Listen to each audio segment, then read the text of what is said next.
Hey guys, welcome back to my channel. My name is Noelle and today we are going to be talking about my experience being on Zwift for the past 4 months. Now, quarantine in the Philippines started back in March, but I only started being on Zwift or subscribing to Zwift in April, and that's because that 1 month between my sign up for Zwift and the start of the quarantine period in the Philippines, that was the month I did a lot of running.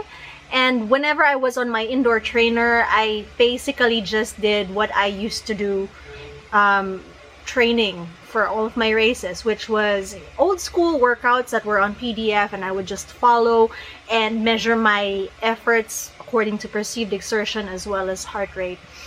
And I really didn't have anything, no visualizations involved with all those indoor cycling sessions, and that was fine for the first month. But then when quarantine restrictions started tightening up and I could no longer run even in the enclosed parking spaces that I used to, so our condo complex is basically connected by parking and little side roads that lead between these parking spaces. So I was able to run for the first month in those areas, and then they decided, you know what, no more outdoor exercise. And so I was, I had to go back indoors, and I really got bored with just cycling aimlessly on my indoor trainer with nothing to look at, nothing to judge by, and it was kind of really demotivating. So I decided to bite the bullet and get on Zwift because that's where everybody was, especially my teammates from MX Endurance. They would do meetups and all of these things that are now a significant part of my experience with Zwift. But at the time, it was like they were speaking Greek.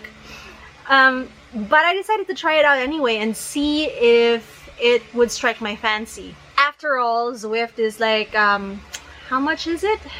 Like under $15. I justified Zwift to myself by saying, yeah, I can stop anytime. And yeah, those are famous last words because I haven't stopped since then. What is the function of being on Zwift in a time when you don't have any races? It's a workout, so you can do a lot of the Zwift sessions. There are workout sessions that you can select, and I tried to do that a few times. Like I did some training sessions, and then I just realized that I wasn't really training for anything, so I might as well just ride for the heck of it. And so that's what I did. I started ticking off badges for all the different routes. I did TikTok, I did Tempus Fugit, which is still one of my favorite routes in Watopia because it's flat. Another thing that really motivated me in Zwift is just unlocking those virtual kits, the things that your avatar would wear. When I first started, somebody posted up on the Zwift Philippines Facebook group a list of unlock codes for kits that were offered on Zwift. So yeah, I set to work typing in those codes and unlocking these kits that I actually ended up not using because, for one, they were cycling kits of tri-clubs or cycling clubs in other places in the world like Sydney, or they were army kits, and I just didn't want to do anything stolen valor-ish. They were nice kits to look at, but then the more I thought about it, the more I just decided to earn my own kits. And that's how I got started doing these series of rides. My first one was the Tour for All. So that was 5 stages, and then if you complete all 5 stages, then you would get the Tour for All kit, which was it was my first effort to unlock a kit. And so I did those 5 stages, and in fact I had to do 2 stages back to back just because I needed to catch up before the deadline expired, and all that effort would have been for nothing. Yeah, my most recent one was the Off the Map tour, which I just completed today. I have a mustache based on the lighting. Okay, that looks a little better. Sorry about that. So yeah, I've been badge hunting. I've been trying to unlock routes. I actually did Alpe de Zwift. And it was just because it was there. So I did it in an hour, 20 minutes, not including the time it took to ride to the start point for Alpe de Zwift. Also, one of the smartest things I did when I started Zwifting was to sign up for the Everest Challenge, which is racking up enough elevation cumulatively to the equivalent of how high Everest is from sea level. And because the Off the Map tour had so much elevation in those 4 stages, I ended up completing the Everest Challenge during the Off the Map tour stage I did today. And I got the Trek Imonda bike. I got a free bike, which is, according to Zwift, it's one of their best climbing bikes on the system. So yeah, I'm looking forward to going up Alpe de Zwift and seeing how much faster the Trek Imonda is versus the Zwift Carbon or the Zwift Aero bike that I have. The other thing that I've been doing is just basically leveling up, because the more you level up, the more you're able to unlock certain things in the drops shop. It's the place where you can purchase upgrades, and these upgrades are priced by number of drops that they're worth. Drops meaning sweat drops. I haven't worked out exactly how many drops are awarded and how they're awarded, but I've racked up about 700,000 drops now, so I have stuff to spend, and I just need to spend it in the drop shop. But yeah, I'm trying to level up to, I think level 15, so I can buy a wheel set that will make it easier to climb up these virtual mountains as well. I've just been motivated to get on my bike by the prospect of acquiring things in the virtual world, you know, stuff from my little avatar to wear, stuff that will make me go faster in the virtual realm, that sort of thing. And yeah, you know, you do what you gotta do to motivate yourself to get up and exercise, because, you know, otherwise what else would I have to do to stay fit during this period? Like, I can't run every day. I've done that and it kind of hurt. So yeah, and I can't swim anymore because the condo complex closed the pool. I haven't been running on Zwift lately. I only ran in May because I really needed that mental release that running would give me, even if it was on a virtual course. But now that I'm able to run outdoors, I don't really need to see my little avatar jogging on a virtual path, because I can do that out there. But, you know, a lot of fellow triathletes that I know have been able to get outside and actually do their rides on real roads rather than virtual ones. And they've canceled their Zwift subscriptions because of that. For me, I'm completing quite short distances at this time because I'm riding for fitness, and I'm actually just working on building up the watts, or building up the muscles in my legs so I can push harder, and just basically keeping my cardiovascular system up. And it's really not worth my while to drive out of Metro Manila to go to New Valley, my usual stomping grounds, and ride what, 30 kilometers, 40 kilometers in one go, and then just go back home. Yeah. Additionally, you know, that travel to and from the cycling routes, it just opens me up to a lot more risk of exposure to the virus, especially since the spread is already community.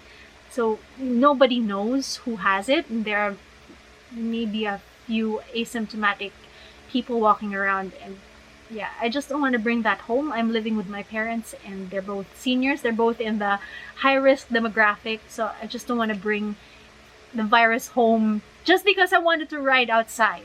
So yeah, that's why I've stayed on Zwift rather than canceling Zwift and going outdoors.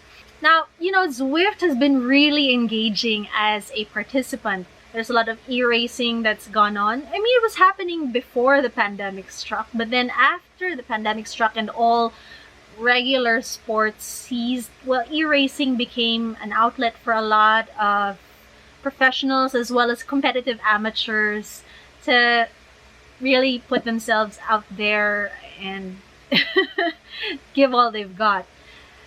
So I tried watching some of these e-races and it just didn't really float my boat.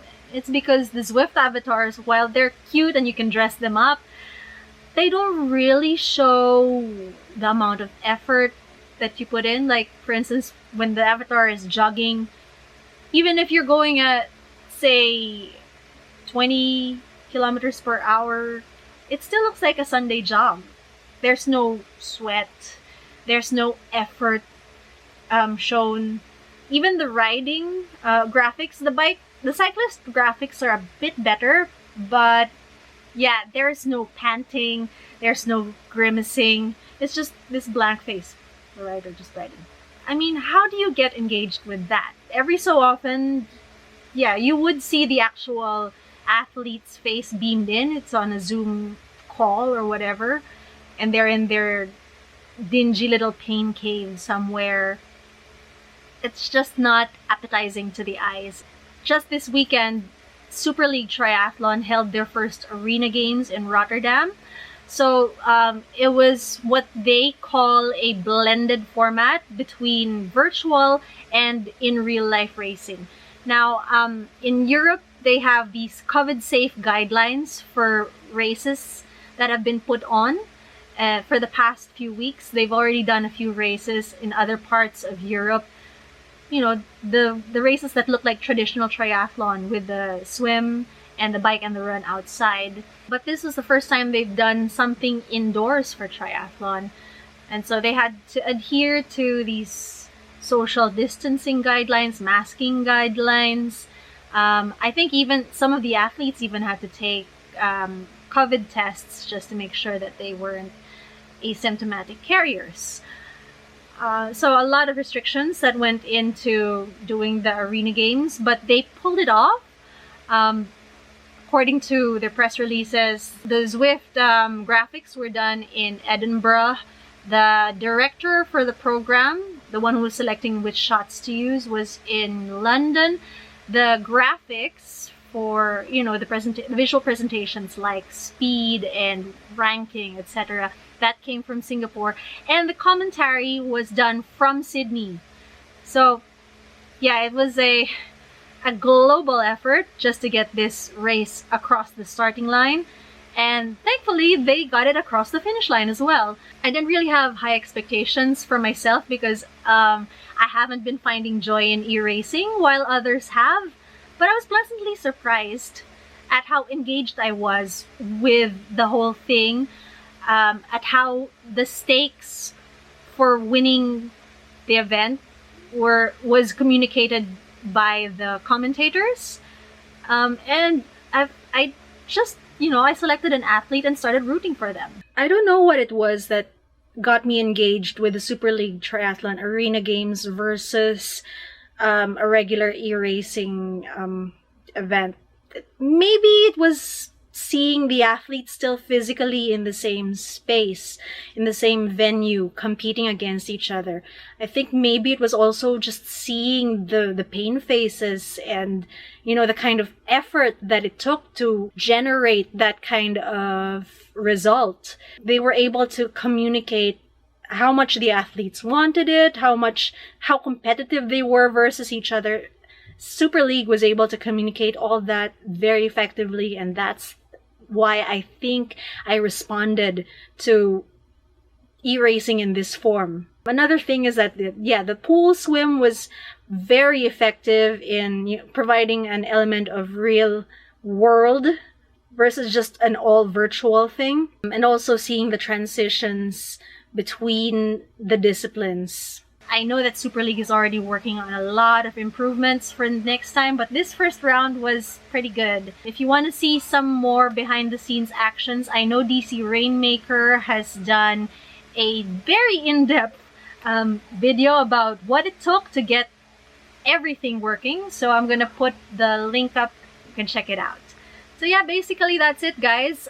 For the time being and in the near future, I will remain on Zwift as both a participant, and in the case of the Super League Arena Games, I will be a willing spectator as well.